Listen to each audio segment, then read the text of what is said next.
جوړ په خیر هیله د جوړ روغ اوسئ او د ژوند چارې مو ښې وي.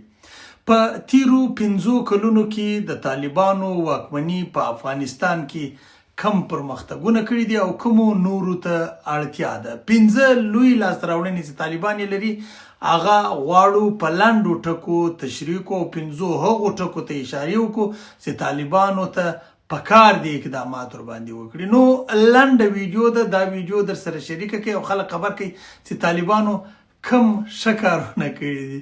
یو تر ټولو لوی ښه کار خو یې دا کړی دی چې د افغانستان څخه کورنۍ جګړه ایستلې ده. په تیرو 5 کلونو کې موږ په افغانستان کې دننه کورنۍ جګړه نه لرو. دا تر ټولو لویه لاسته راوړنه ده. دومه تر ټولو لویه لاسته راوړنه چې طالبان لري هغه دا ده چې طالبانو په تیرو 5 کلونو کې د افغانستان یو وګړی په دې وپوهوه چې پاکستان د دوی دشمن دی، یعنی پاکستان د افغانستان ازلي دشمن دی او پاکستان په افغانستان کې همیشه جګړو ته لمن وهلې ده. دا تر ټولو لویه لاسته راوړنه وه چې طالبانو په 5 کلونو کې درلوده. بله لویه لاسته راوړنه د طالبانو دا ده چې د جهاد د فتوا مرکز یې له اسلام آباد و کابل ته راوړی دی. اوس افغانستان فتوا ورکوي. اوس به د افغانستان په فتوا باندې هر څه کیږي. د پاکستان فتوا نور په افغانستان کې اثر نه لري.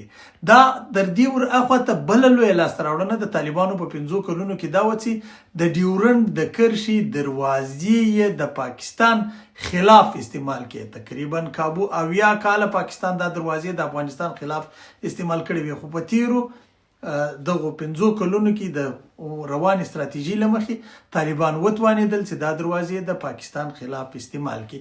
یو بل لوی لاسته راوړنه هم شته، هغه دا ده چې په کور دننه طالبان توانېدلي دي چې په زرګونو لوی او وړې کارخانې جوړې کړي او افغانستان د یو صنعتي هیواد پر لور باندې خپل لومړنی قدم واخلي. طالبان وایي چې په زرګونو کارخانې جوړې کړي دي او د زرګونو کارخانو د جوړېدو چارې روانې دي. تر دې ور اخواته یوه بله مهمه لاسته راوړنه هم درښیم، هغه دا ده چې اوس موږ په افغانستان کې 1100 کلمه دوا په خپله جوړو. په ځینو برخو کې کیفیت ډیر لوړ دی، انتهایی لوړ دی، ان تر دې چې ځینې دواوې دوستان و ماته دلته بریتانیا ته هم راوړي او د ځینو دواو کیفیت یې لا هم د سټینډرډ یا د معیار مطابق نه دی، پر هغه باندې کار روان دی. خو 1100 کلمه دوا جوړېدل دا یو ډیر لوی او پراخ پرمختګ دی. یوازې دا نه دی، طالبان وتوانېدل چې د کوشتپې د کانال 2مه برخه هم جوړه کړي.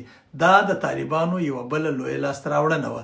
تر دې ور اخواته بله لویه لاسته راوړنه هم شته او هغه دا ده چې ښایي تاسو به سرپرایز کړي. افغانستان اوس خپلې ډرون الوتکې جوړوي او پر خپل دشمن په نطفه کې وار کولی شي. دا د تیرو 5 کلونو تر ټولو یوه بله لویه لاسته راوړنه ده. یوازې دا هم نه ده، پر دې ځای نه ده ولاړه.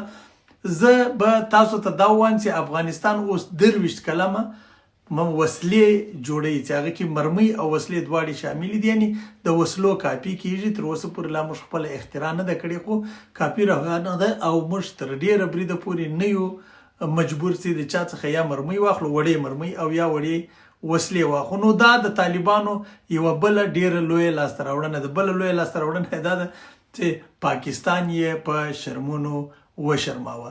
نو دا ټول ښه شیان دي چې طالبانو کړي دي، خو ځینو نورو شیانو ته لا هم اړتیا ده په افغانستان کې چې پکار ده طالبان یې وکړي. هغه اړتیا دا ده چې خلک د افغانستان ولس د کار غوښتنه لري او دوی وایي چې پکار دا ده چې په افغانستان کې کاري زمینې مساعدې شي او د کاري زمینو د مساعدېدو لپاره د طالبانو په پالیسیو کې بدلون او تغییر ته اړتیا ده او هغه بدلون او تغییر تر ډېره بریده پورې د کابل په واک کې نه دی، هغه د طالبانو د عمومي مشرتابه په واک کې دی چې هغوی په کندهار کې دي، له شیخ صاحب رانیولې او پر هغه راڅرخېدلې کړي د هغوی په واک کې دي.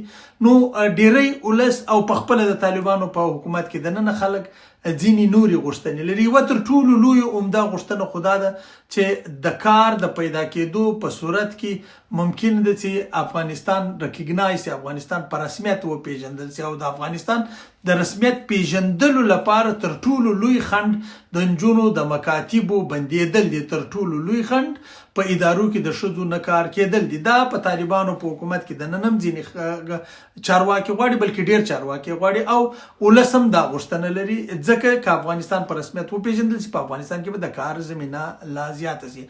یوه بله عمومي او لویه غوښتنه چې د افغانستان ولس یې لري او حتی په خپله د طالبانو ځینې چارواکي یې لري، هغه دا ده چې په طالبانو ته پکار دی، د طالبانو مشرتابه ته پکار دی چې د امر بالمعروف وزارت چې دی دا د تبلیغ او ترویج په یو وزارت باندې بدل کړي. د دوی د لاسه توپک، لشته، غصه او کرکه وباسي، دوی د مینې په یو ګروپ باندې بدل کړي. او اسلام د مینې او یو محبت یو مقدس دین دی، دوی به په تبلیغ کوي. دوی ته باید د دوی دنده باید وویشل سي، دوی باید ولاړ سي په کلیو، بانډو، سیمو، لریو پرتو کلیو کې خلکو ته تبلیغ وکړي، دین ورته تشریح کړي، دین ورته وښیي. نه داسې یو څوک په زور راکش کړي، نه داسې د یو چا په ژیره کار ولري، نه داسې د یو چا په دکانو، په شو، په بدو، په کاروبارو، په روزګار کار ولري. دا هم د خلکو غوښتنه ده چې طالبانو ته په راتلونکي کې د دې کار مخنیوی هم پکار دی. نو که دا درې لوی غوښتنې پر ځای سي، یعنی کار، د ښځو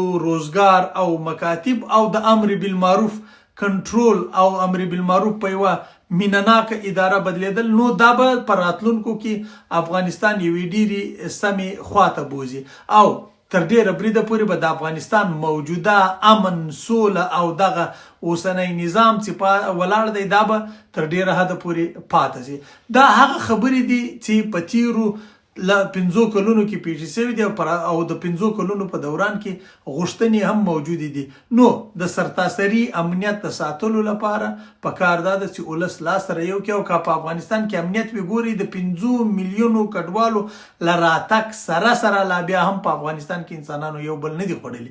د پاکستان د ټولو هڅو سره لا هم په افغانستان کې کورنۍ جګړه نه ده پیښه شوې. د پاکستان د لاسپوڅو ګوډاګیو یعنی هغه پراکسیزو د هڅو سره لا هم په افغانستان کې کورنۍ جګړه نه ده پیښه شوې. د ولس یو سړی ورانکاري حکومت ته ورشي او د هغوی مخنیوی کوي. د دې وجه دا ده چې افغان ولس سوله خوښی ولس دی، افغان ولس سوله غواړي، افغان ولس امن غواړي، افغان ولس کار غواړي، افغان ولس روزګار غواړي، افغان ولس په نړیواله کچه هیواد په رسمیت پیژندل غواړي، او افغان ولس د خپلو ښځو، ماشومانو، ځوانانو تعلیم غواړي، او افغان ولس په یوه سوله فضا کې ژوند کول غواړي. نو دا ویډیو پر مخ در سره شریکه کوي چې خلک خبر سي چې طالبانو په تیرو 5 کلونو کې کمې لاسته راوړنې لرلې او له طالبانو څخه په راتلونکو کلونو کې کمې غوښتنې موجودې دي. نو ژوند خدای مو شاد، آباد او بریالي لره. میرویس افغان مو تر بلې لنډې ویډیو پر لویه لاس پاري.